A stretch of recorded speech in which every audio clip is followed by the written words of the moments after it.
Recording on. Cool. A couple of people. All right.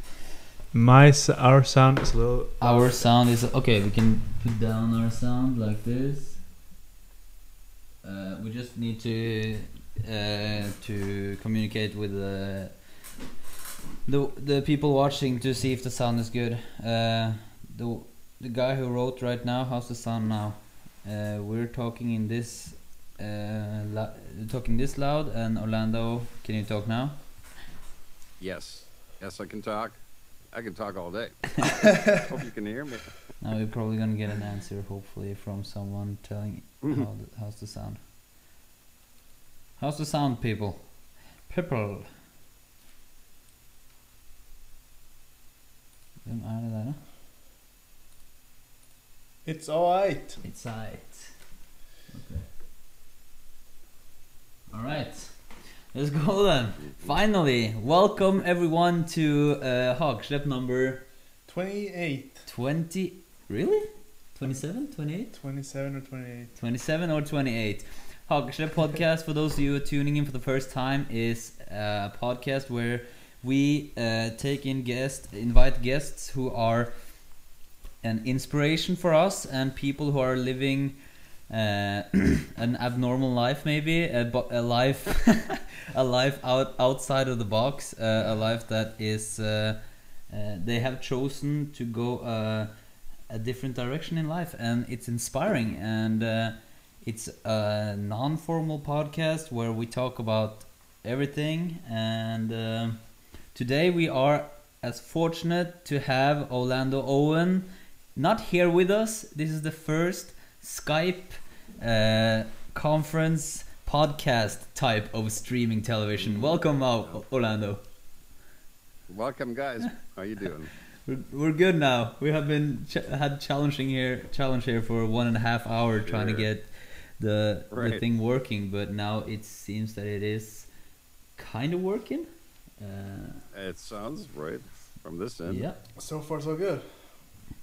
Cool. Very cool. Awesome. For those okay, that's fine.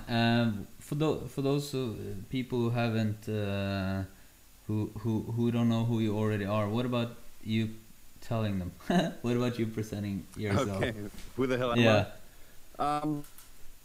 Well, I can't use the Gypsy Pirate because Zan already took that, but it would be a pretty fitting description as well. I was born in Germany to a German father, and if you can hear the funny accent, that's why I lived there for 10 years when I was a teenager, and to an American mother. I consider Los Angeles home, but I had to live in Germany between the ages of 12 and 21, and it was a very, very challenging time, especially with women. At the time, Americans, and I really consider myself an American, weren't too welcome in Germany at that time, and of course after Bush, not either, which I understand. But it was very, very weird for me to be in this little small town in the middle of nowhere in an extremely hard school that made American schools look like totally easy. And the girls here, I don't know if you've met Germans, but they can be a little bit distant and a little bit cooler than Americans. And contrast that to people, say, in South America, which are very like close and hug you and very touchy-feely. Yeah. So that, to me, coming from LA, which was at the time, still kind of a hippie haven, and then going to this very cold country in every way, very distant. As a matter of fact, I find it a lot more distant. I've been to Norway and I've been to Sweden, and I found Germany even more distant. I found the people even in Sweden and Norway to be a lot more talkative and nothing against Germany. I mean, I'm half German, so I can't knock that. But the thing is that I found it very challenging. Huh. And I could not get laid until I was 21. And actually, I was going to the U.S. when I was 21, and within a few weeks, I lost my virginity in the U.S., and that was not a coincidence. So yeah, that made me a very awkward teenager, and it made me look at ways out of this mess. It made me almost like a You know how they say like a lot of psychiatrists and psychologists become that because they have so many neuroses and psychoses that they actually try to, do therapy in themselves. It's a cliche, and I don't know if it's really totally true, but my experience being partly a psychologist by training is that there is some truth to it. And I had to find ways at a time, like for instance, this was in the 70s that I'm talking, so that dates me, but I had ADD. And back then, that was maybe something that maybe one kid in a school of 1,000 people had. Really? Now, like 1 in 3 people has it, right? Or everybody has it. But back then, and there was no diagnosis. There was no name for it. And it just, there was a TV show around that time called Wheel of Fortune. Terrible show, stupid game show, typical American. I'm sure it's in every country now, but and it goes like click, click, click, click, click, click, click, click, like the roulette. Okay, I could be doing homework. Nah. I could be playing with my friends. No, my mom wouldn't let me. Okay, I could do this. I could do that. I could try and call a girl. So it's like always, what could I do? And this was torture. And it still is to some extent, but I think I found a way to kind of get a handle on it. And I'm not talking about chemistry. I'm not doing that. Although I've tried that and Ritalin didn't work. But it made me, it even went down to, okay, which girl should I pursue? Well, she's pretty, but she's got that nice little red dress. Well, she's kind of cool. And so I had a dating ADD. And long story short, I had to find ways to go through this. I had this roller coaster of being almost manic depressed. I was very happy for 3 days and I was very depressed for like a day. And I had to find ways of all these neurotic things. And so I had to find very unusual ways. I knew I didn't want to live in Germany. I wanted to go back to LA. And eventually I did. But the thing is that I had to find ways out of issues like low self-esteem, ADD, maybe a slight tendency toward bipolar, although all these things can get handled if you know if you have the right tools. But it made me never fit in. It made me like what Martha Beck, a great life coach, the original life coach actually, calls being a contrarian. And not just being against everything, but like you just can't fit in. And there's nothing really wrong with you. I mean, I think almost everyone listening to this can probably relate. The very fact that you probably are listening or even interested in dating or you know, the Morton Hockey Summit or things like that probably makes you a little bit different from the rest. Not that you're better or worse or this or that. You're just different. And I think this is what, you know, if you're a redneck, and you're very simple, and you're like a man's man, and hey, come here, girl, you know, then like in the movie Idiocracy, then you're probably a natural, and maybe eventually you get divorced and the wife takes everything. But normally you don't have these issues. And one of my colleagues, David D'Angelo, Eben Pagan, he used to say the more intelligent, I'm paraphrasing, but the more intelligent men, the more cerebral men have more issues with women because we tend to overthink things. We're more in our heads. We're more like, not even necessarily geeks or nerds, but we're just more in our heads. We think so much. It's like that whole ADD makes us think so much that we're overthinking things. We're not doing it like in a direct, like if you're getting an IQ of 80, you know, and you're big lumberjack, and you know that's all you drive your pickup truck in Canada, Florida, whatever. Hey girl, come here. Hey, how are you? Gonna buy you a beer. But let's say you have an IQ of a little more than that, and you're like, okay, you're studying.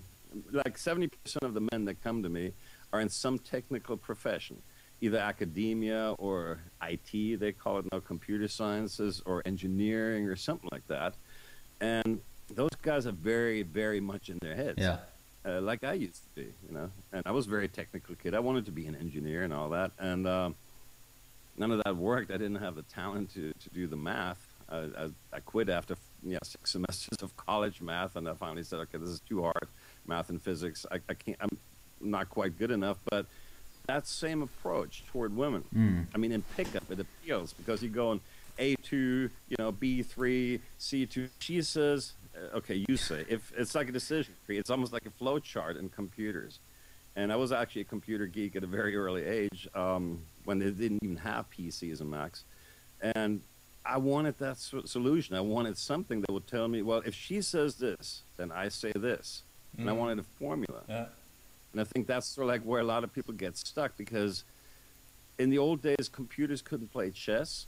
Because for every move, there's like 300 counter moves, right? And for every one of these 300 counter moves, there's 300 counter moves. And before you know it, you're talking trillions and quadrillions and billions and billions.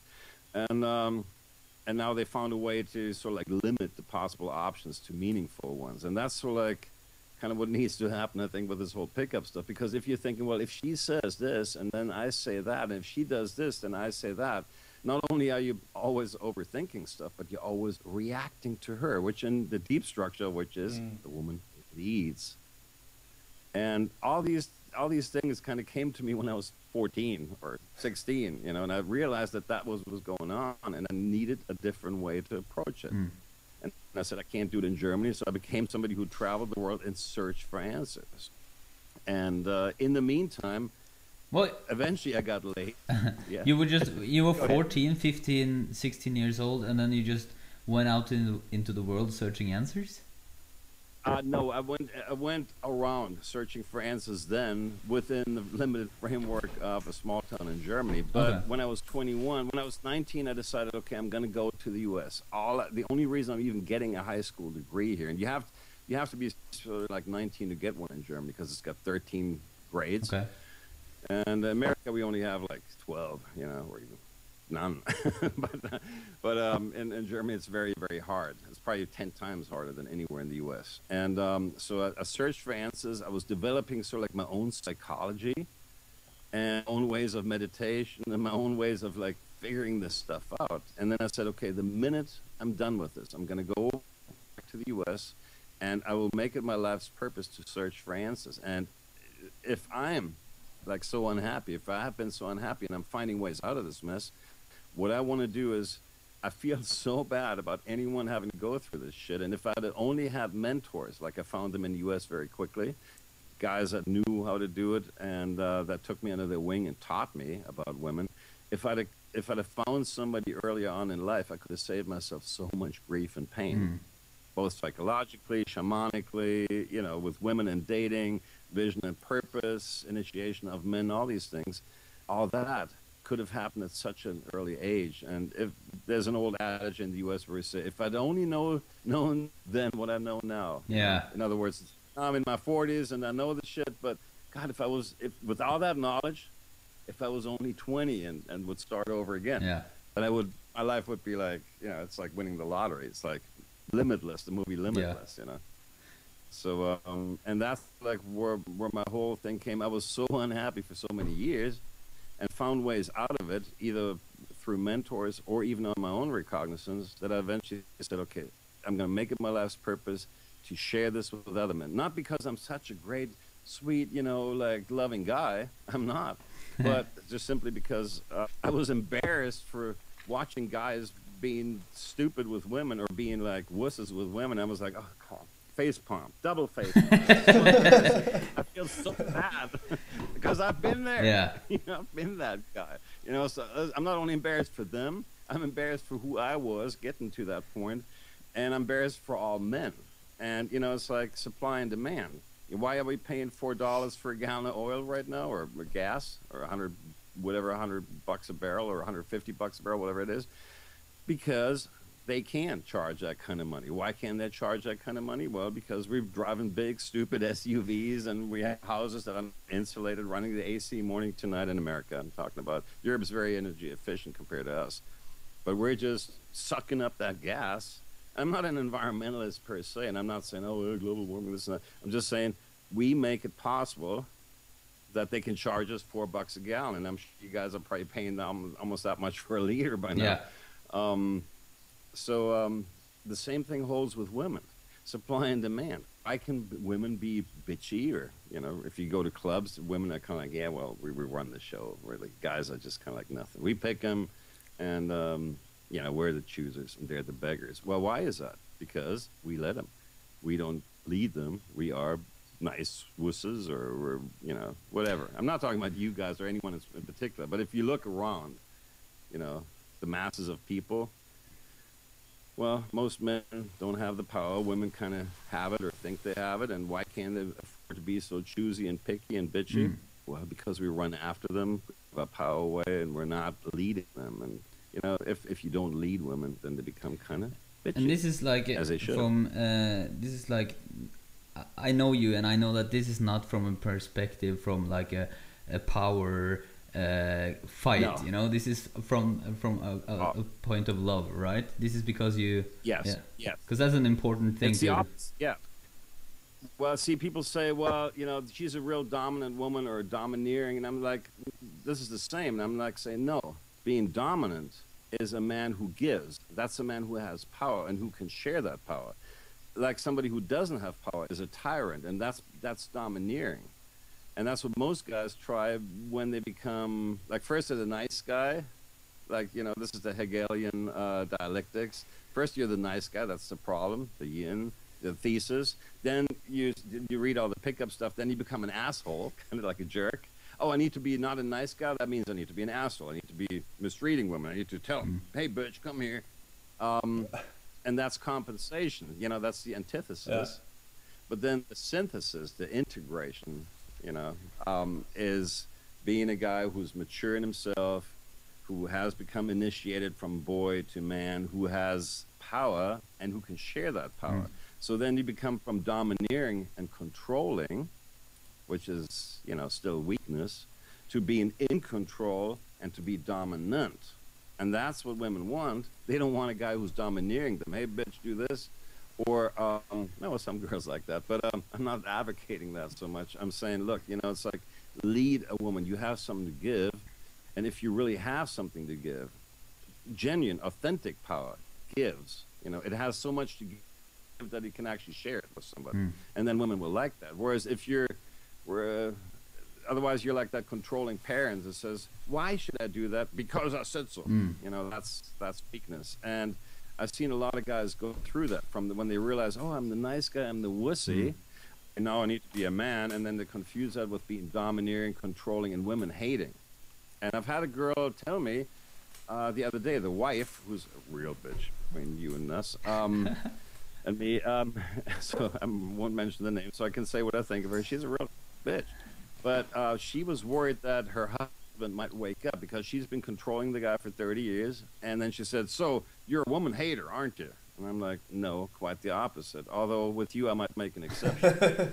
And because it's just a bitch. And she was worried. Well, she said something, for instance, I was talking about a guy who was really taken by a woman, and the girl's already making some good money, and he says, but she needs more money, and she's paying for it. And I was like telling this to my friend in front of this woman, kind of to provoke her, so he would see what she's really about. And she said, well, of course he should pay. He's having sex with her. I'm like, oh, wow. You mean she should be a prostitute? And then I unmasked her, and she hates me for that. And I said, look, you know, what you just said is she should be a prostitute. She should be taking money for sex. And that's exactly the experience this man has had with his wife. Now, there's no love there. This is control. This is kind of like what Johnny Saporno talks about with the, you know, the slut versus the whore versus the wife. Yeah. And I love what he says, and I'm 100% with him on that. But you know, this is being a worthy man. This is being a man who actually loves women, not a man who needs to control them. And yes, it's coming from love, and it's actually building quality relationships. And when you are at that point, women will gladly follow you. Yeah. And then they know that you're not going to take him on a ride. You're taking him somewhere on a journey with you, and then they will love that. Yes. And that's coming from love. Yeah. What happened when you got to the States? I'm curious to hear what your learning curve, how did it develop, and after you met different people, like what was the learning process? What a great question. Well, the first learning process was I didn't have the balls to really seduce a woman. But I was 21 at the time. She was 36. She was a very attractive, you know, hot woman. And she seduced me. And once I had that experience, one time, all of a sudden, within a few months, I had slept with 10 women after that. And then within like 3 years, I slept with 100 because I was overcompensating.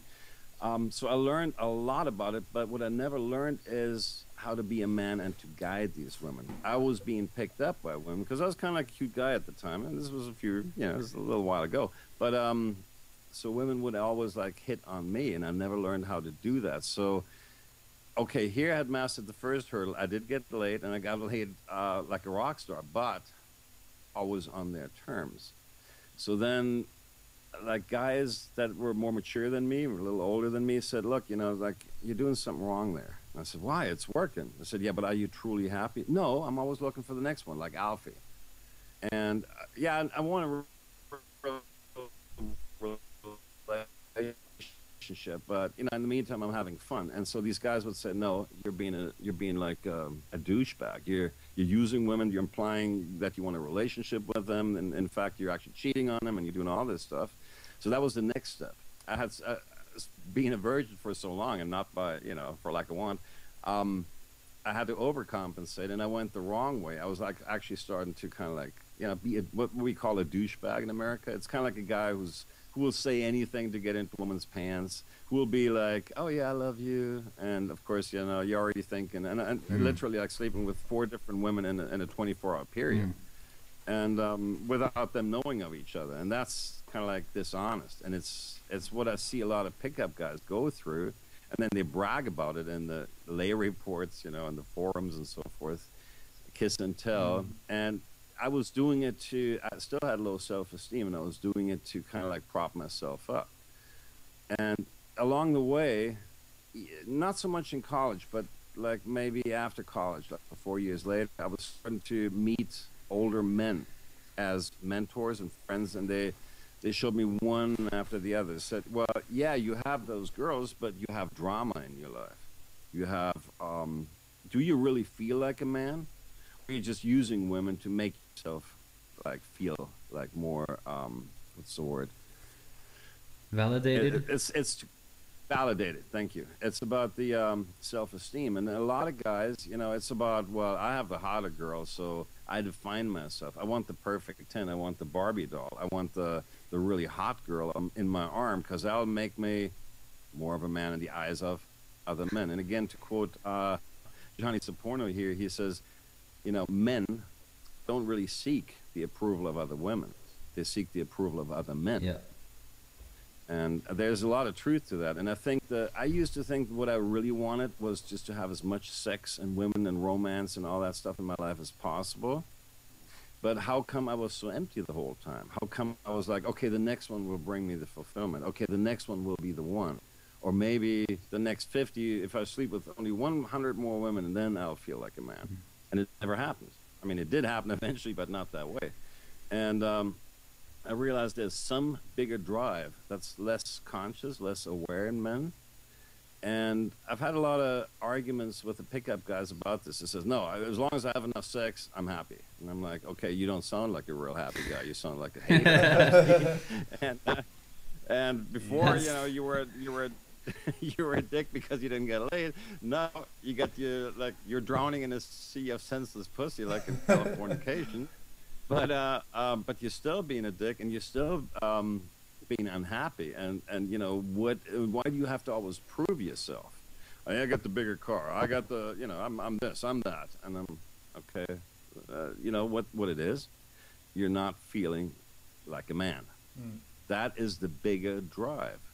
Yes, I mean, in the face of sex and pussy, of course, we think that's the biggest drive there is. But ultimately, I have come to a point where I get actually disgusted with having sex on the same night. I would like play games with myself with the girls. Said, "Look, I don't really sleep with a girl on the first night. As a matter of fact, not the first 5 nights. And at first it was a takeaway, it was a game, but eventually I became, I was more interested in creating that dynamic, and I'm still doing that.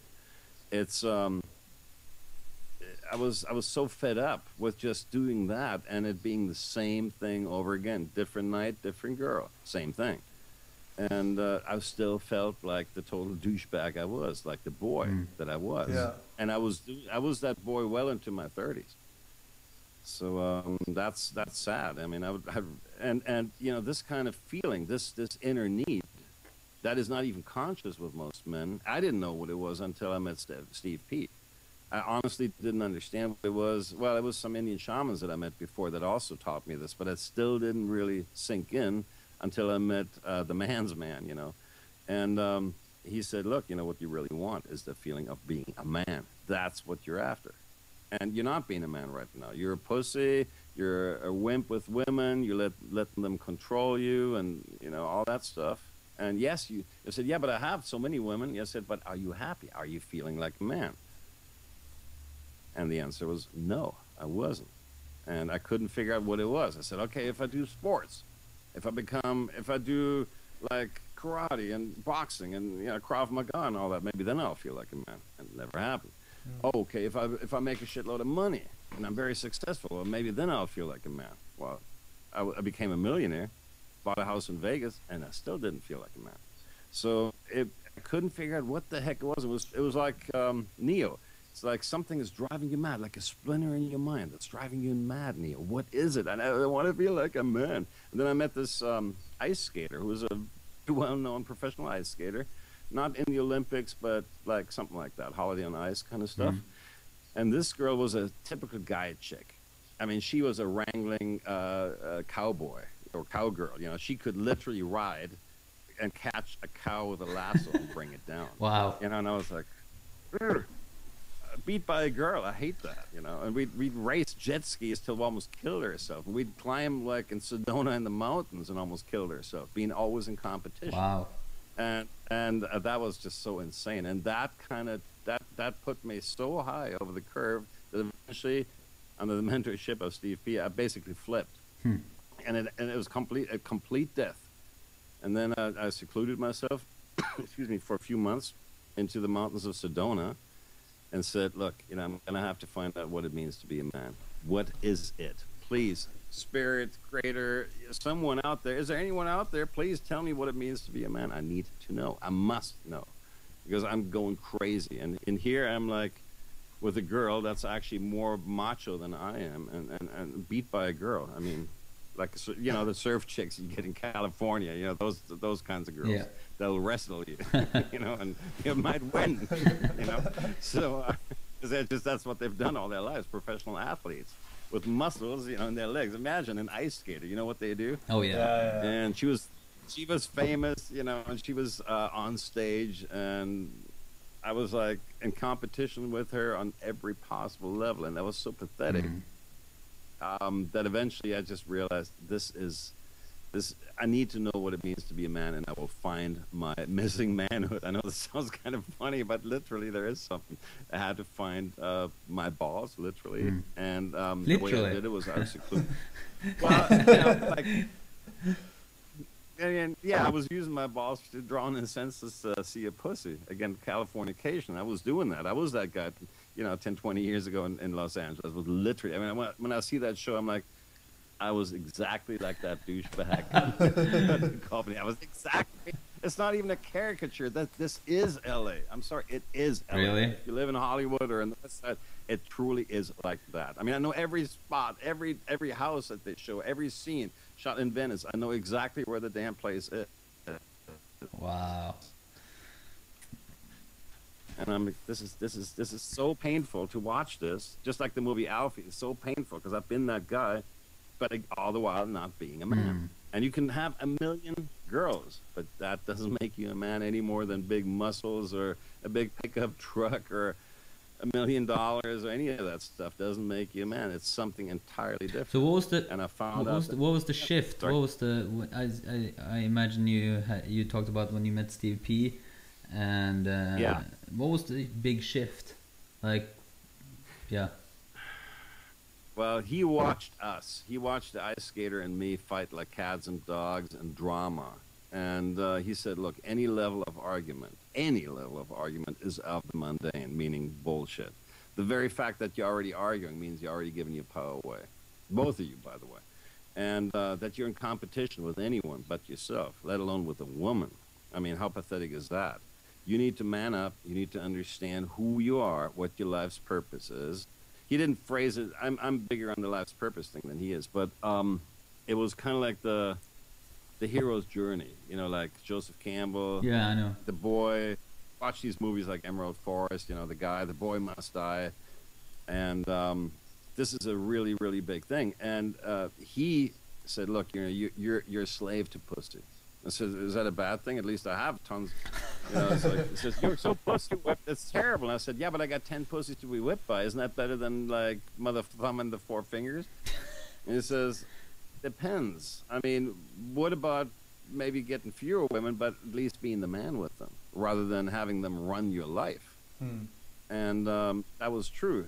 All these women were running my life, aside from the fact that I wasn't getting shit done, because that's what I was doing, was chase pussy or having sex. But that may sound like a high quality problem, but I guarantee you it may be if you're in your 20s or your 30s, maybe. But once you're like approaching 40, you know, you really need to kind of like grow up. And there's nothing wrong with having a lot of pussy in your life. Don't get me wrong.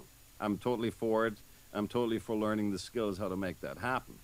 But if that's all you got, and if you're using it, much worse, to validate yourself as a person, as a man, if that's like, look, you know, I can have these kinds of girls, like the HB 12.5, if I'm defining myself as if supermodels were in bars at 4 in the morning.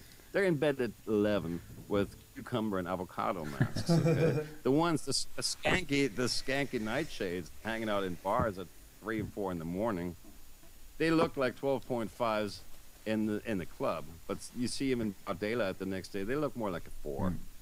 Trust me. And no, I've been around those guys and I've watched them, including the famous ones.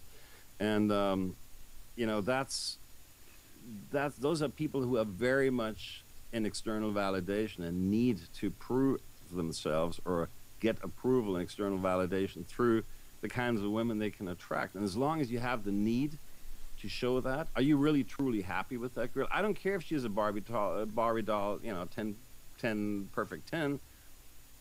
But if you, what matters is, why are you doing it? Why do you think you need to be doing it? A lot of these girls aren't that great in bed, quite frankly, and they're not that loving, and they got a sense of entitlement. Yeah, the world owes me, or they're drama queens or models. I used to be in South Beach when South Beach was South Beach, you know, what it's famous for in Miami, 20 years ago, no less. And at that point, I saw how neurotic the whole scene is. And okay, back to your question where you said, okay, what happened? Well, during the years from college, and every few years, I found some kind of mentor that showed me, okay, this is sort of like your next step. This is where you need to grow. And eventually, but none of this really meant anything until I found what I would call life's purpose, like living on purpose. You might have heard of the book, The 6 Pillars of Self-Esteem, by a very famous guy named Nathaniel Brand. Yeah. He was, and that book is it's very difficult. I mean, it's very advanced stuff. I would say that only the last 10 years could I really make use of that book. Not in my 20s and 30s. But one of the things he says in there is living on purpose. And that's what initiation into manhood is also. What are you living for? What is your male essence and what's your purpose in life? And most people just say, well, I want a big job and I want a big house and I want to... I mean, there were songs about this by Frank Zappa, Bobby Brown, and by the Talking Heads, Once in a Lifetime. And so these are songs kind of making fun of that when people are just going after the material. And this is not my beautiful house, and this is not my beautiful wife. There's an old video where David Byrne goes, this is not my beautiful house, and this is not my beautiful wife. But that's what it is. Those people think that will bring him happiness. And then that's when you get the midlife crisis around 40-ish or something. And then these people say, well, yeah, for 20 years I worked like a slave. I got the big house, I got the big car, I got the big mortgage, I got the big bank account, the 401k, and this and that, and the beautiful Stepford wife, you know, the decoration wife that you use to show off to other people with the big fake boobs and the big blonde wig. And so that's wonderful, but then what? And that's what people call the midlife crisis. It's sort of like the opposite end of like the boys to men kind of initiation, and then all of a sudden you realize, yeah, but okay, now I got all these things, but what does it mean? You know, I want meaning in my life. And it's such a cliche, but it's true. I mean, like half the people that come to me are in that age group now. And like mid-30s to early 40s, where they're saying, you know, I don't know, man, this doesn't bring me happiness. And then they're doing a job because it's not their life's purpose. It's not their vocation, meaning vocation, vox, the voice, the calling. It's a job, which means it's just about broke, even if you're making money. But then they realize, well, look, what is this all about? I have no meaning in my life. And now my wife's cheated on me, or she's divorcing me, or she's taking all my money, or at least half of it. And the kids are in school or out of school or whatever. And now what? Now I can buy like Tim Ferriss talks about the fat guy in the red BMW convertible. Said you never want. Have you seen that, the 4-Hour Work Week? And he said, dude, and he and his friend, they're always saying, like, are you turning into the fat guy in the BMW? So that's what happens. And then the guys are stressed out, and then they're in the midlife crisis, and they get burnout because they have to work hard at a job, especially in this environment in the United States since 2008, Lehman Brothers and so forth. And so then what do you do with your life? And now, of course, this was true all the way through the 70s and 80s and even 90s. But now we're almost in a not a new age, I hate that term, but like a new era maybe, where all of a sudden I have guys that are like 18 and 23 telling me they have burnout. They have been diagnosed with burnouts. Wow. That didn't even exist. How can you be burned out? And they say, okay, let me ask you a few things. What's your life's purpose? Well, isn't the purpose of life, it's like Monty Python, the meaning of life, isn't that to like procreate, like to have children, and then the survival of the species? I'm like, if that's your own life's purpose, then an amoeba has you beat, because they're multiplying a lot quicker than you are. I mean, if that's your life, and then guys, I see it everywhere. They're trying to. Well, my parents thought I should be an engineer, so get a good career and a good job. If you listen to Rich Dad Poor Dad, that doesn't work. But so you go and get the good job and the good thing, this and that, and then you have to work very hard at something you really don't care about. You're doing it for the money.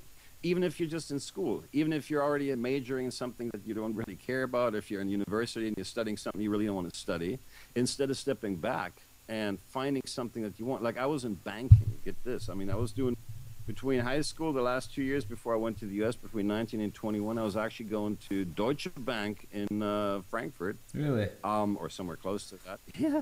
And did what they call an apprenticeship. It's a very typical thing in Europe, at least in Germany it is, and probably in Norway too. Not in the U.S. so much. It's kind of like a paid internship. Yeah. And you got that. you know kind of stuff. And so I was doing that for 2 years. I hated myself. I couldn't look in the mirror. I looked so stupid in this 3-piece suit, pinstripe suit. That was $200. It wasn't like a $3,000 money. It was a $200 cheap ass imitation 3-piece suit. And I was going to work every day with a briefcase. And the girls that saw me, that kind of liked me. Like, you look weird, man. That is just not you, is it? Oh no, I am very much into this, and this is what I must do. Yes, and it will make me very wealthy. And they were like, not so much. Dude, no, that's not you. You don't look good in the suit. You look much better with long hair and just kind of like being the weird ass crazy guy you were before. So, but whatever, suit yourself. And so when I finally, after 2 years of this, I said, one of the reasons I can't get laid is, even though now I'm making some money and I haven't actually really semi-nice car, I still can't get laid because I don't really know who I am. I don't know what to talk about. I have nothing to talk about with women, and there's nothing interesting about me. All I have to offer is a guy that's trying to get ahead, my conformity, and who the hell? And the girls would say, well, that's lovely. Okay, now who's the real you? I don't see the real you in there. That's not you. That banking job, that whatever you're doing, none of that is you. Who are you? I'm like, you know what? I honestly don't know who the hell I am. And I really didn't. And, the funny thing is my biggest initiation, midlife crisis, came when I was a multimillionaire with a big villa in Henderson, Nevada, which is Las Vegas. And lost all that money within a few weeks, all of it. I mean, every last penny of it. I had to sell my Ferrari, I had to sell my completely. It was like a meltdown. I lost $3 million in 30 days. Whoa. And and I went from being like, oh, I never have to work in my life. I'm a useless playboy. Again, this is quote Johnny. I was a useless playboy. I was certainly not the worthy boy. I was still a douche with a lot of money, and I lost all that money. I was literally at a point where I didn't know where the next rent came from, not even the next meal. I became a silver power seller on eBay. How the hell did this happen? Like, how did you lose all that money? It's a very complicated story, and no, it wasn't the typical. It happened actually 2 years before the big crash. Okay. And it wasn't that. It was just something really stupid that I did. It wasn't even in the stock market. It wasn't any of that. It was even more stupid than that. Okay. I was so smart. I was so smart, and I thought I was so smart that I was being totally stupid. I can't really go into the details of this. Okay. Okay. But let suffice. It was the biggest meltdown I've ever experienced, and but it was a good thing. What? It showed to be a good thing. It was among the, I wouldn't say the best thing that ever happened to me. Probably the best thing that ever happened to me is my current girlfriend. And I'm already breaking the record. I've been with her for over 3 years, and that's incredible. Congrats. And, Nice. and we don't fight. We don't thank you. So it's a whole different thing. So I would say that that's the best thing that ever happened to me. But I would say that big meltdown. I would say like getting into the mentorship with Steve P, whatever, 10 some odd years ago was also one of the best things. And then the third best thing was that meltdown. I would say those are my 3 best breakthroughs in life ever. And wow. Even more so than getting paid, even more so than leaving Europe and going back to America. All those were great and important steps in my life, going to South America and trying to find my manhood, my missing balls down there. All those were good things. Excuse me. But the best thing, one of the most important things, we wouldn't be having this conversation if I hadn't lost all my money. And here's the thing, since 95, from 95 to 2006, when I had the meltdown, that was 11 years. And I tried to, in 95, I went through an Egyptian-style initiation school, very hardcore, with Masonic death rituals and like the most scary thing you can imagine, literally like death and rebirth. So I had my initiation then, but for 11 years I tried to build a business, a seminar business, workshops. I was already talking to all these guys in the then emerging seduction community and trying to figure out what we can teach men. And I was already teaching women, since 1985 I've taught women in tantra and sex and sexual therapy. All this was not the breakthrough. The breakthrough, I wanted to do this thing. I wanted to do these workshops. Yeah, I'm going to really do them. I'm going to really try and make this happen. And I really hope it works, do or not do. There's no try, like Yoda. And as long as I had the money in the background, I had the security. Like Zan, he said one thing once on stage that I really liked. He said, you're always looking at something to fall back on in life instead of commitment. Don't have anything to fall back on. I was like, God damn it, Zan, you got it. That's it. Yeah. Don't have anything. It's like in soccer, they say, well, you have one leg to stand on and one leg to play with. You know what? As long as you have, this may be a radical and extreme view to some, and I used to not believe it. I always wanted the security, but like Jefferson or whoever said it, those who will give up freedom to gain security will lose both and didn't deserve either. Same thing is true with this. Most people will say, well, life's purpose, that's wonderful, but, I got to make money first, and then when I have the money, then I'll look for my purpose. Yeah. Bullshit. It doesn't work that way. And I've seen it 100 times, not just in myself. I've seen it 100 times. You guys know about that because you guys are living your purpose. And that's a rare thing. And kudos and my respect to you guys. Thank you. I mean, that Morten Hawkes Summit, even the first one that I've had the fortune to speak at was already like perfect. So, and I'm sure it got better the last couple. Thank you. So amazing, amazing. See, that's life purpose. Again, another guy who makes, puts on conferences, Anthony Dream Johnson, 21 Commission. Good guy. That's the guy. It's about good guys. So these are guys that have a vision and purpose. They're super mature, like you guys are, for your age. I mean, I think at age 35, I wasn't half as mature as either one of you is now. No, seriously, I'm not trying to fire your asses. I'm just saying this is what's missing with most men, including where I was. I was the useless playboy douchebag, Alfie. And the thing is, as long as you have that security, as long as you're chasing the buck, it will always elude you. As long as you're chasing women, it will always elude you. The minute you step back and says, okay, who am I? What is it really about? And I'm going to give it 100% commitment. I'm not trying to be like the NLP motivational guru here. Not at all. I think that's actually wrong because most people are trying to motivate themselves for something that isn't their life's purpose. Yes. Yeah. That's when you need motivational training. When you do find that one thing, it's like the sweet spot on a tennis racket. When you do find that thing that's truly yours, or when you're starting to zero in on it, because it's kind of like a funnel learning curve. You don't find it in one day or even 1 year. It's a process. You know, it's not an event. But when you sort of like narrow in on it, just by trying to find it, and I don't mean like the Yoda trying, I mean real, honest pursuit of, I want to find my life's purpose, and if it's the last thing I ever do, when you do that, magic happens. And when you close all the other, like what I call the monkey trap, you know, like, yeah, but I got a good job here. I need to hell not. Yeah, I hate my job, and if I only live it, if I'm only at that job for another 46 years, then I'll get my retirement. It's crazy thinking, right? Those guys it's totally crazy, and those are the guys that actually die like a year before they retire, or a year after they retire. Oh, yeah. Again, this is not necessarily the truth, but it's sort of like what I've seen too many times to completely dismiss it. And you can never to tie all this together. Like people say, well, what do I say when she says this? Or, you know, how can I be more interesting in conversations? And what should I say? And picking conversational topics from a menu. Well, look, if you have your life's purpose, if you're so enthusiastic means theos, like theos, like it means the God within. Okay. Inspired means full of spirit. Okay.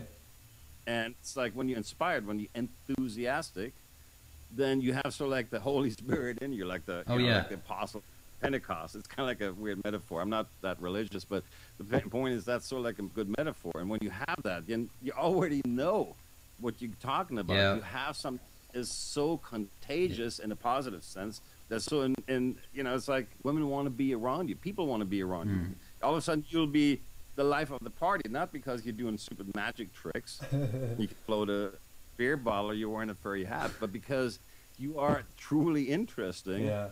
And that's, I mean, the thing that I was talking about at the Hockey Summit a couple of years ago was actually the difference between like just having presence and exuding presence, or having charisma, which is sort of like presence 2.0, you know, to quote an old cliche. But charisma is actually the gift of the gods when you are finding your life's purpose. That's really what it means.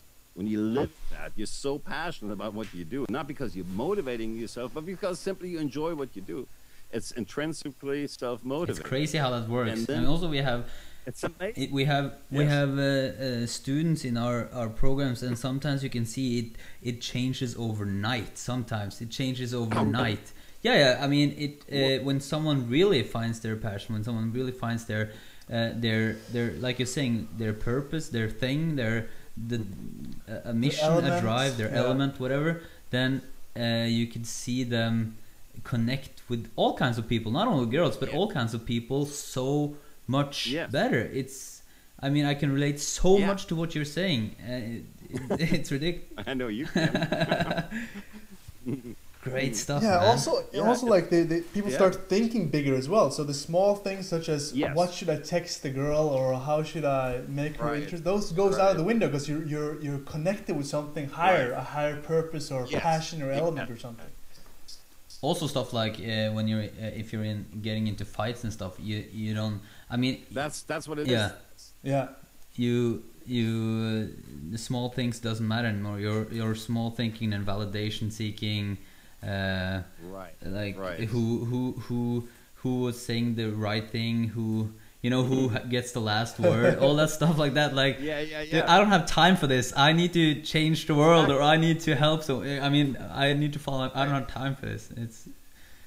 Exactly. You don't have time for this, and because it's already taken so much of. I mean, it's like doing not like your hobby, but it's like you're doing what you love so much that you never need to motivate yourself. You're doing it all the time, and that singularity of purpose will actually bring you success. But it's like David Data, of course, one of the things that some other men have talked about, and I've talked about him too. The whole thing, she doesn't want to be your number one, the woman in your life. She wants to be the most important human in your life. She wants to certainly be the most important female in your life. Maybe she knows that she's not the only one in some cases. In Johnny's life, in my life, so forth. We live different lifestyles like that, but she knows she's number one in the sense that she's the most important female in our lives. But she's not our life's purpose. She's not the adventure. I'm taking her on an adventure, but she's not the adventure. Yeah. And that's what David Data says, and I 100% agree with him, is that's a man who a woman can trust. Because if you're making her the life's purpose, if you don't have a life's purpose, she will probably end up being your life's purpose. Yeah. And the only way you cannot have that happen is not just by telling yourself, "Oh, I shouldn't do that," but it's because I have a life's purpose, and then the woman knows that if she leaves, will I cry? Absolutely would I. But is it going to change? I mean, is that going to be the end of my life? Is everything going to collapse? No, I'm going to continue what I do because that's what I do, and that is my life's purpose. And that, ironically, that is what keeps women from leaving, because then they know, well, that's a guy I can trust. I can lean on this guy. Exactly, because they know they can trust you. Because I mean, if she was your entire world, then she would feel an incredible amount of responsibility, and whatever she did wrong, it'll affect you in a crazy way, and you might go crazy or be depressed, or I mean take suicide for that matter, just because she can't trust a guy who his whole life is the girl. It's that simple. But as you're saying, like, they of course they want to feel special, of course they want to be your number one girl. Sure. I mean, yeah, they do, and it's. But I mean, this is for instance now. For some reason, it happened a couple of years ago. A very good friend of mine is also an affiliate partner who has a portal called "Get Your Ex-Partner Back" or something to that extent. Okay. In Germany, and I talk to guys almost on a daily basis that are in their 30s or 40s, and then they send me the picture of the girl and says, "Yeah, but see, this is different. She's so different. That makes it worthwhile that I run after her." And I'm like, "That has nothing to do with it." And he says, "Yeah, but I will try to get her back at any price." And I said, "That is precisely why she's not coming back." Exactly. Because, you know what I mean? It's you're completely like giving all your power away, and she doesn't even want your power. Yes. She wants you to keep your power, as long as you're not trying to take hers from her. And the less power you have, the more likely you are to be an energy vampire and sucking it from her. And they feel that instinctively. And let's say it's a quality woman. Why in the heck would she come back if she's already got? And then a lot of times they find somebody new that has that. You know, a lot of times these guys in their 30s. And then you know, but she's with this old guy. He's 54 or something like that, and she's only like 31. What is she? And it says, well, because that guy could actually take her or leave her. I'm not saying like he's callous and like I don't care if you're there or not, but like he's got his life. He knows where he's going, and even though the guy's way older, yeah, well, sure, that's an old guy, you know. Women work a little different that way, and if that's what it takes to find a real man who's following his purpose, then why should she come back? And this is very typical. I hear this about once a week, that a guy in his 30s tells me, well, she's with a guy in his 50s. What the heck? I was like, well, yeah, man, he's a man, and you're not. It's that simple. And, yeah. So, it's profound shit, man. Well, you know, we always try to go after the thing directly, and there's two metaphors I've told my guys that I've actually come across when I fly from, like, let's say if I fly from Los Angeles to Frankfurt or back. If you look at the map, right, you're saying, well, why in the world people that haven't flown a lot, like especially in Germany where people don't like the U.S. or don't go to the U.S. much. They say, well, why is that plane going like all the way over to Greenland and then way back? Well, why doesn't it go in a straight line? Wouldn't that be much quicker? And I said, have you ever heard of a globe, like a world map that's round? Just look at that. And then take a rubber band from Frankfurt, Germany to Los Angeles and look where that rubber band runs. That's the shortest distance, right? Yeah. And then it goes through Greenland. Yeah. So... it's the shortest distance. You thought it was the detour. I see this window, right? I used to have this window. I used to be like in the top floor in a small building with like a, you know, like a spear gables, like a regular roof like you have in Norway. Okay, yeah. And it's like windows that pop out like this, glass windows, and like on a boat. And that window is maybe a square meter, like a meter by meter, and so 3 by 3 feet or whatever it is, and so there's like a wasp, and it goes like bzz, bzz, bzz, bzz. The lip is only like, you know, maybe 3-4 centimeters, but the thing doesn't go out, and it's completely flat. Here's the sun, right? Here's, if it ever shines in Germany, and then there's this wasp going like bzz, bzz, bzz, bzz, bzz, or wasp, or bee, fly, whatever, and it's doing that for like an hour, right? And it's never getting out.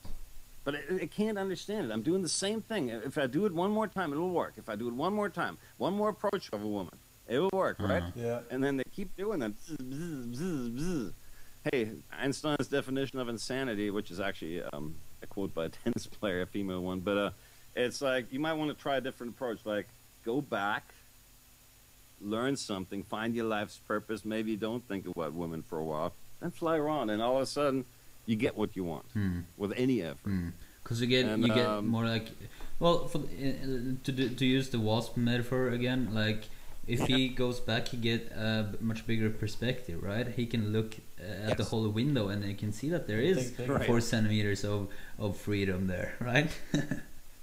That's exactly what I'm saying. It's like you know, you might want to actually maybe stop chasing women for a little while and just kind of work on something else.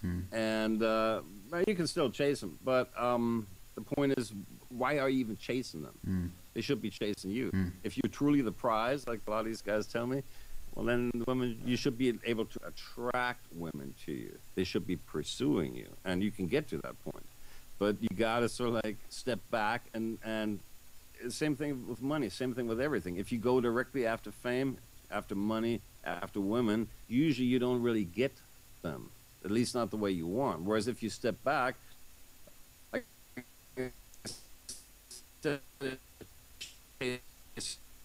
money,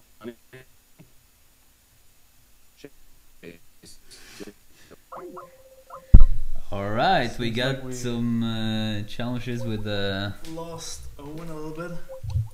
Right, guys, bear with us. We're gonna call him up and see if we get him online again.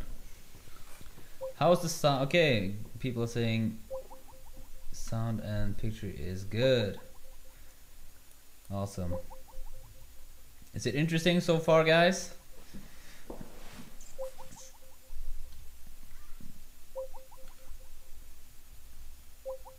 Let's see if we get him back.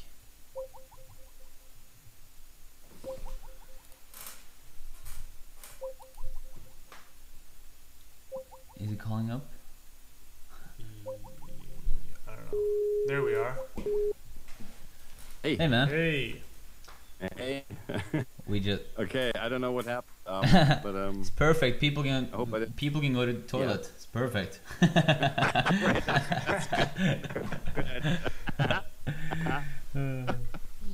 Yes. We still can't see you. We can hear you though. Oh, that's funny. Wait a minute. Why is that? Oh, because I didn't click on video, right? Let me try that. Do it. See what happens. There you go. Okay. Baboom. All right. Good. That was easy. Perfect. Technology. Technology. This is the first time. I mean. Yeah. It's a good first time. It's a good first time. It's been pretty good. It's been a couple of times where the sound has been lagging a bit, but then then it retract. I mean, it's like fast forward, so everyone can get. Oh, if you know what I mean. I hate the when it goes when it sounds like it's coming from Mars. Yeah, but it's good. It's all good. All good. It's cool. Good.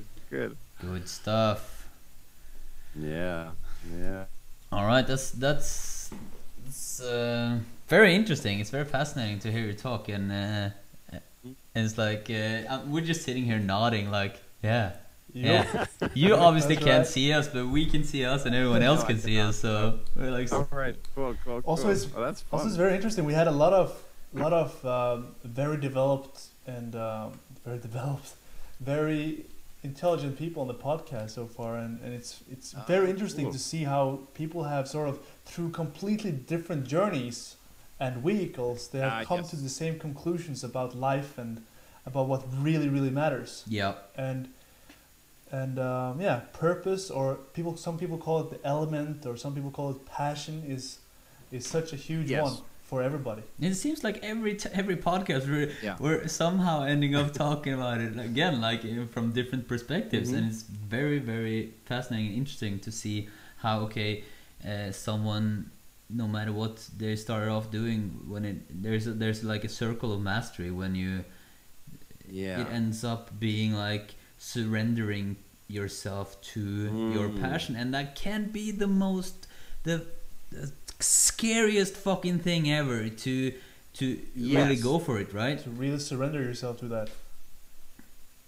It took me many years, and there's maybe another example there. For many years, I was so under the domineered by my very domineering father, that I tried to make. Why did I even go into this banking apprenticeship? Why did I even do stuff like that? Well, this is sort of like a warning. I think I lost well over 10 years of my life trying to go through. First, those 2 years, which were absolutely useless, except for I learned that what I don't want. Then I went through 4 years of getting a business degree and so forth. I was always trying to kind of like do that corrupt, conniving, calculating kind of thing. Which way the wind blows? Okay, what could make me money? Okay, what is cool with women? And what will secure me the approval of my father so he doesn't disinherit me? Not that it was that big of an inheritance, but I mean, it's like I didn't want to be like lose his approval. Instead of saying, look, old man, flip you the bird and see you later, I was so beholden to that security. And, what if things go wrong? Then I always have that safety net. And the deep structure of it is you're already planning on failure. As long as you're looking for a backup plan, you actually, from the deep structure, like, look, I mean, here I am, not exactly real young, having no pension, no Social Security, no health plan, no health insurance, and nothing of the kind. And while I had all these things and had $2.5 million in a bank account, a house, a car, all that stuff, I was much more worried for my financial security, and I was much more corrupt. And it wasn't until all that's in steps. I was not in one monkey trap, but probably about 10. And it's like getting rid of ballast, like lead weights, like one after another. I shed them and I became more authentic as I became more daring. If I'd have known every single time I have done something because it made sense or it seemed like the secure, financially promising thing to do, I have lost everything, or not, I mean, everything in the investment, I should say. Not everything I own, but everything in the investment. And I corrupted myself and prostituted myself for so many years, trying to please everybody or like on good terms with my dad. And it ended up not being even on good terms with my dad, even despite all that, because I think part of him sensed that I was being conniving, and rightfully so. So where I'm going with this is I'm trying to tell every guy out there, and actually every woman too, while we're at it, that do not ever do those compromises. Have nothing to fall back on, especially in this time and day, in this day and age. Not the new age, whatever, 2012, whatever. But I think all the crises we have in economy and so forth are actually a crisis and lack of vision and purpose. And like, look at, like I'm spending like 4 months a year in Germany, so I know the Angela Merkel and whatever, all there out there, and I'm watching all this and I'm thinking, yeah, that's a real vision and purpose. She's about as charismatic as a sack of potatoes. And I mean, compare that to yes we can. I mean, it's more like, nah, we can't. And, seriously, I'm not being facetious. Excuse me. But the point is, all this, to me, the big crisis is almost like we can't, like what was possible like 30, 40 years ago, where you could, I'll just get any job, I'll just make some money out, I'll just wing it. To me, the analogy is I've raced cars for many years of my life. Not recently, but like when I was in my 20s and 30s and so forth, when I had all that money, I was racing cars. And I remember going from like these, like the cars we had in America in the 50s and 60s were like, I mean, if you went this way on the steering wheel, it wouldn't change anything. It was like a big boat, right? Wouldn't change anything. You still kept going straight. It was like a car would wobble a little bit. But it's like, I mean, it was like there was so much slack in the steering. You could get away with a job that had no meaning. You would still make money, right? Okay, yeah. So then the 80s came along, and the Japanese and German cars flooded the U.S. market, and all of a sudden American cars became better and better. And now American cars are actually pretty damn good. They may not be, like a Mercedes, but they're still pretty damn good. I'm driving a 15-year-old Corvette, and the thing still does 0 to 60 in 4.5 seconds. and the thing has 100,000 miles in it, but it's good. I mean, I raced Porsche the other day and I won, and even around the track. So these cars are very precise now. Then I thought I was really hot shit, and I went into what they call open wheelers, like monoposto cars, like Formula type cars. Oh yeah, not Formula One, but like miniature Formula car, like Formula Mazda, 170 horsepower. Yeah. And you're doing 180 miles an hour in a canoe on wheels, right? So that's freaking right. Oh, it's totally. Oh yeah, right. the canoe-looking cars. Yeah, I know. Yeah. Yeah, it's like the canoe with the wheels, and like I did when I first did this, when I was like early 30s, when I first stepped into one of those cars, it made like a Porsche look like an old American street cruiser. Wow. So it was so precise that when I tried to steer, I would like end up in the green, right? So I had to totally had to completely redefine driving, because I could no longer drive with my hands and my mind. I had to drive with my intuition and my intention. Yeah. And where I'm going with all this long story is, like, nowadays we're so like, there's no warning. I mean, like, the slightest mistake you make, you're off the track, and you're probably dead. So law of attraction, being precise. Law of attraction says whatever is going on inside of you will go up, be reflected in the outside world. It doesn't mean I sit there, I visualize like The Secret, and then I attract shit to me. No, that's not what it says. What it says is, if you're feeling rich, you'll probably attract money. Yeah. If you're feeling not rich, or you're feeling lonely, or you're feeling desperate, or you're feeling unattractive, well, then the outside world and women and the marketplace will reflect that back to you. And again, vision and purpose. Like in the 70s, we had the big cars, you know, like you could go like goofy and they would still go straight, right? But nowadays, everything is tighter and more precise, and there's no more margin for error. There's no more wiggle room. Like, you make a mistake in the economy now, you're probably bankrupt like tomorrow. And what I'm saying is, as long as you're trying to do the cerebral thing, the logical thing with markets and margins and forex and day trading and all that, you make the right error and you're a millionaire. You make the wrong error and you're in debt, and you're broke and bankrupt and probably homeless. I mean, it's like the same holds for the economy. I think it's like if in America, the job satisfaction rate 20 years ago was like 20%. In Germany, it was 13%. That means like 1 in 7, or 13%? Wow.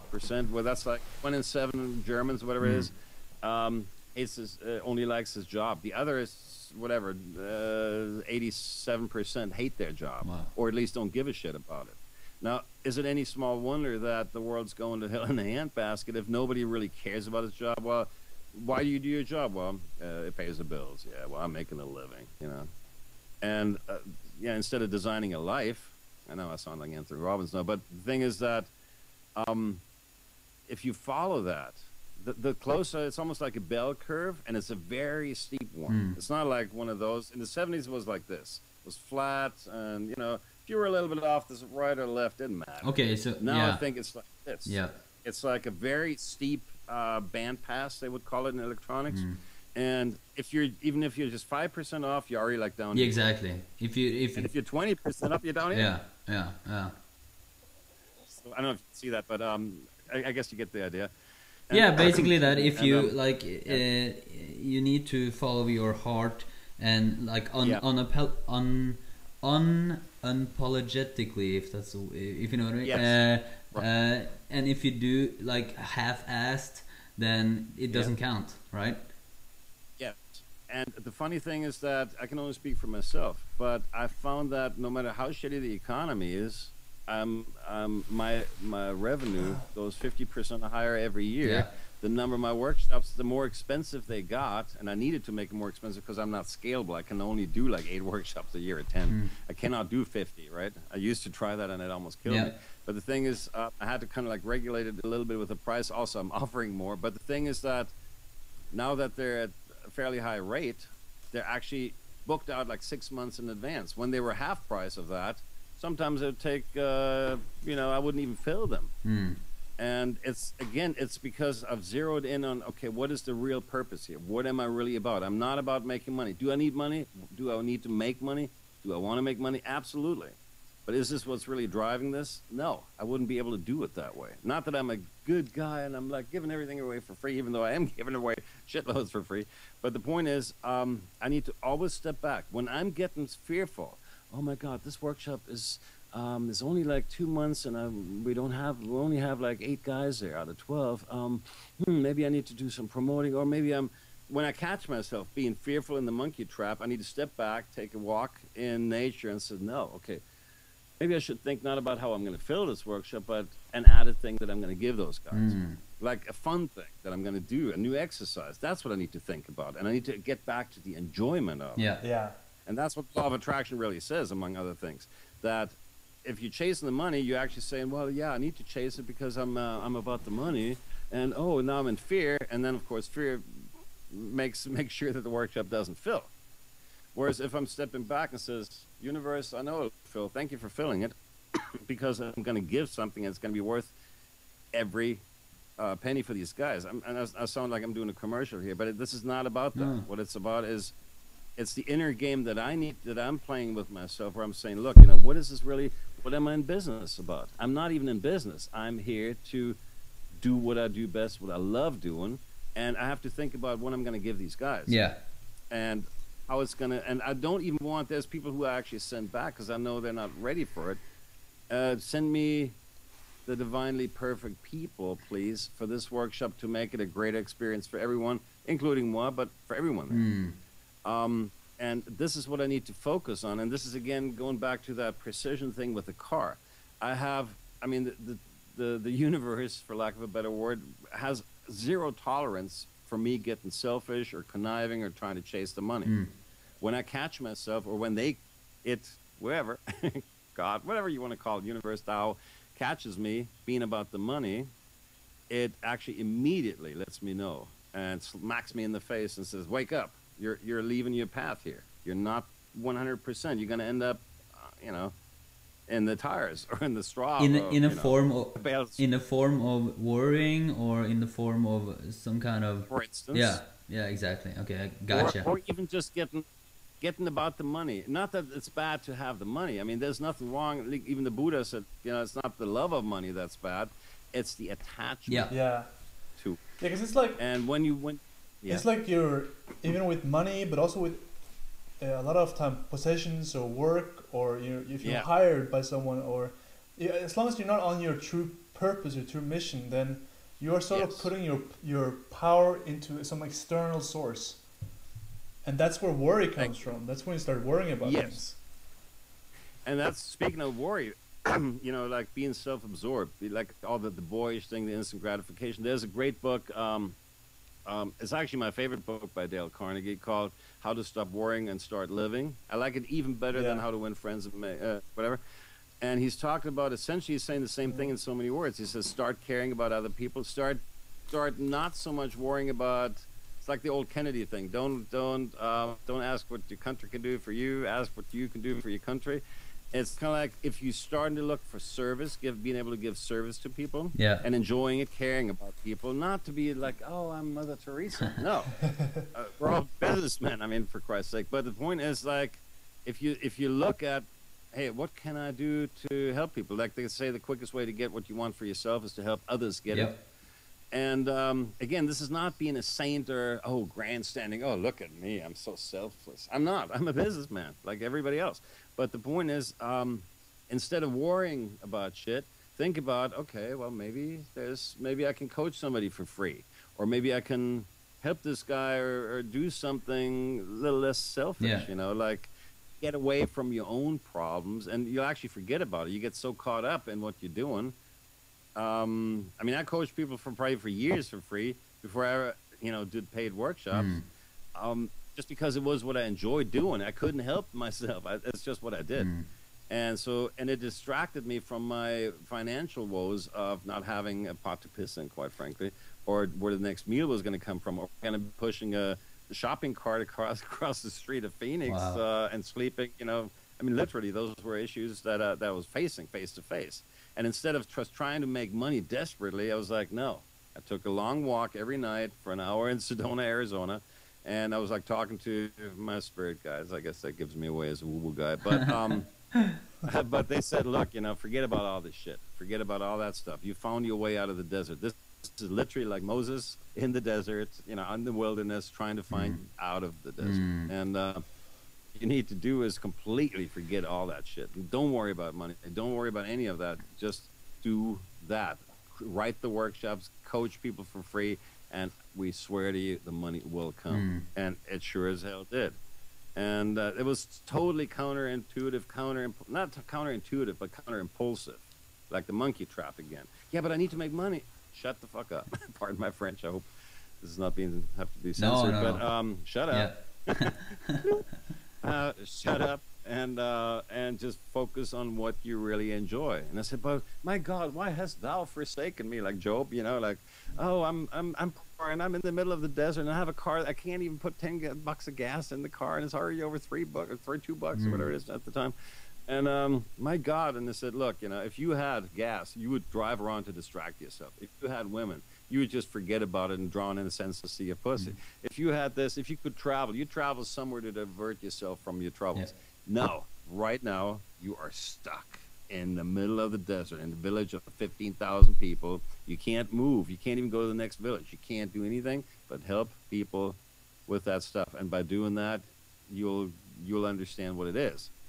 And so I did that for like a year and a half, worked the worst construction jobs at 45 degrees Celsius in the Arizona desert at 1,500 meter altitude, digging ditches in the desert. And you know what? I actually enjoyed it. I made the best ditches I could possibly dig. I was damn near dying because it's 45 degrees and zero humidity. It's pretty severe. Yeah. But the skin looks like alligator. Pretty soon. But and you burn, and it's just horrible. But you know what? The funny thing is, I found while I was working construction, the guy that I was working for was a building inspector, and he also happened to be the master student in hypnosis from Walter Secord. Wow. Now, Walter Secord, most people don't know who that is, but the Secord state is actually the deepest state of hypnosis known to man.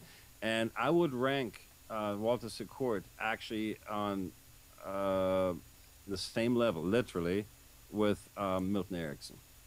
I think those now Milton Erickson didn't do NLP. He said all hypnosis is self-hypnosis, and that's one of the things I discovered. But here I'm working construction, like surviving for $5 an hour, like the Mexicans, right up there. And here's the guy that I'm working with, that I spend 8 or 12 hours a day with, is actually one of the best hypnotists in the world. Wow. And a good teacher at teaching that. And so I got hundreds of hours while we were working of free instruction in all the intricacies in hypnosis from one of the best in the world while I'm working construction. So was that a blessing in disguise? Yeah. And I mean, you can't plan this stuff, right? There's no way you can plan that. You can only go in the inner game and be ready for, they say luck is opportunity meets preparedness. Here I was preparing myself, and all of a sudden, the stroke of luck. It's like throwing a match on a field of gasoline. And when you're preparing yourself, even if the money doesn't come right away, even if it takes a year or two, or you don't have any choice, it's still better than going to some stupid-ass job just to make the money. It's better to be poor, and then all of a sudden, when those two things come together, it's magic, commitment. It's people don't think that you can't like live. You need money to live, and you can't live off your passion.